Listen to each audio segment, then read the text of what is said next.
ANC Chief Whip Pemmy Majodina is angry. She wants action to be taken against the Minister for Women, Youth and Persons with Disabilities. Nkosazana Dlamini-Zuma missed the Parliament sitting where MPs voted to impeach the public protector. Now, last year, she broke ranks and voted in favour of an impeachment process against President Cyril Ramaphosa. Joining me now for more on this is ANC spokesperson Mahlengi Bhengu-Motsiri. Thank you so much for your time this morning. Let's take a look at the ANC policy. We know by now that it is pretty much standard practice that when voting takes place at the National Assembly, that it is done according to the party's stance and the party's standpoint. What happens then, Mahlengi, if perhaps the party's standpoint differs from the standpoint of the individual? Let's say perhaps a clash in conscience, a clash in values at a particular time, and a clash in views. How is that to be resolved? Well, there are instances of a clash in party values and that of the individual. Remember, every individual joins the ANC to align with the collective values of the ANC.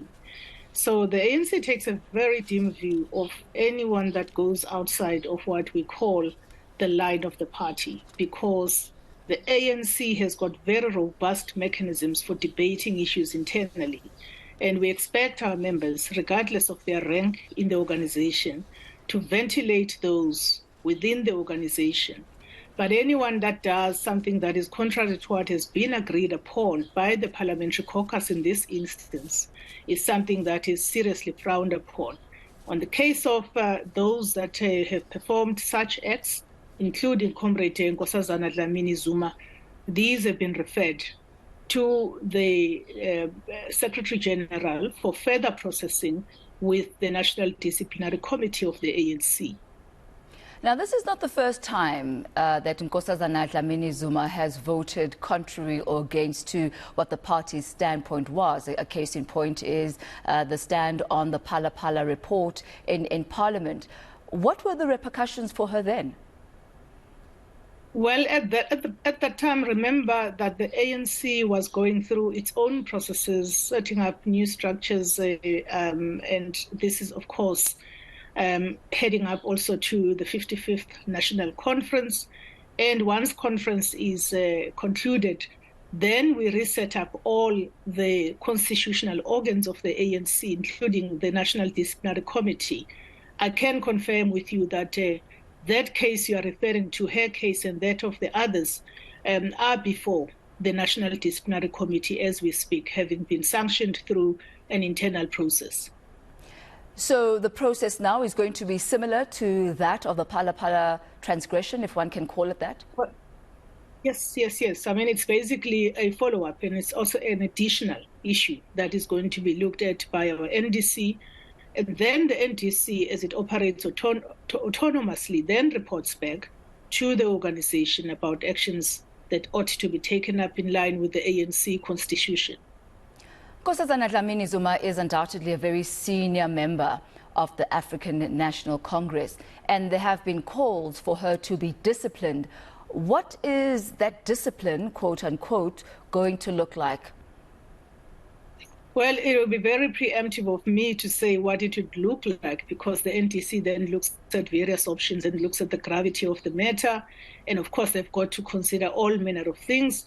But I can say that the Chief Whip in our parliamentary caucus had not received any apology from Comrade Nkosazana Dlamini-Zuma. This is now in terms of the last instance, for example. That is also frowned upon, especially where you have a three-line whip, which is very important, that positions of caucus, which are positions of the ANC as an organization, carry when we go into the House. So, this has got nothing to do with the person standing, history of service. Discipline must be consistent across the organization, and it's going to be looked at in that same way, I believe. There are other members who did not make it to Parliament for that vote. And the Secretary General of the African National Congress had said the only reason why you should not be there, or any acceptable reason, is if indeed you are dead. So death is the only thing that should prevent you from being in Parliament on that day. And yet there are others who were not able to make it. What were the reasons given to the Chief Whip? Well, the Chief Whip has compiled a detailed report to the Secretary General as I speak to you now, and detailing all of those cases. It is going to be the SG's studying that report and making a determination.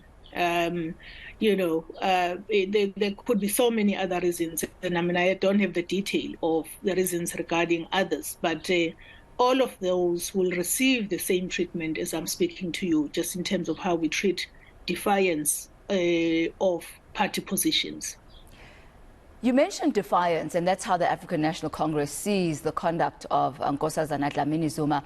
Have any of the other senior members of the African National Congress, or even, Parliament cabinet ministers, spoken to her regarding this in the interim? Well, I wouldn't know.